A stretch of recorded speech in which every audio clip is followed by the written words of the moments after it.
When did you realize your best friend was jealous all along? My Aunt Carol moved in with us for a few weeks after she sold her house. Those few weeks turned into 6 months. I loved my aunt, but living with her was becoming a nightmare. It started small. I'd come home from my classes and find my bedroom different. My neatly stacked textbooks would be rearranged by color. My favorite hoodie, usually tossed on my chair, would be folded in my drawer. She called it just tidying up. I called it invasive. The problem was, if I complained, I was the bad guy. I was the ungrateful nephew who couldn't appreciate his aunt's help. My parents would say, "She's just trying to be nice, don't be so sensitive." I felt like I was losing my mind, and my own room, my only private space, was no longer mine. It was a constant, low-grade violation of my boundaries. I started to feel like a guest in my own life. I knew I had to do something, but my word against hers was a losing battle.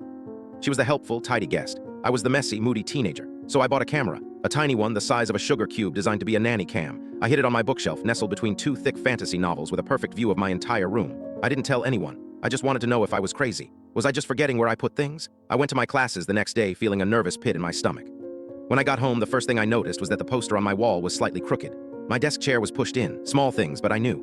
I went straight to my laptop and pulled up the footage. For hours, it was just an empty room. Then around noon, the door creaked open. It was Aunt Carol. She didn't just tidy. She went through everything. She opened my desk drawers, shuffling through papers. She picked up my journal, flipping through the pages. My jaw dropped.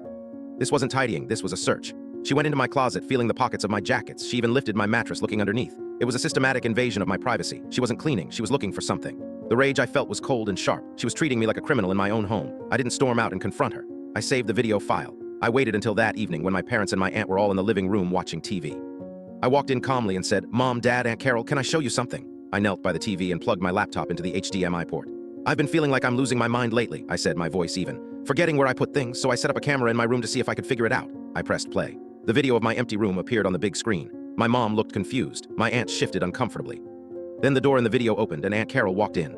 I watched my aunt's face as she watched herself on screen, rifling through my personal belongings. The color drained from her face. My mom gasped. My dad, who had always told me to be more grateful, just stared, his mouth slightly open. The video played in complete silence. When the part came where she lifted my mattress, my dad finally spoke. "Carol," he said, his voice dangerously quiet. "What were you looking for?" She couldn't answer. She just sat there, exposed by the bright, clear footage on the screen. There was no excuse, no way to spin it as helping. It was a raw, undeniable violation. I didn't have to say another word. I just unplugged my laptop.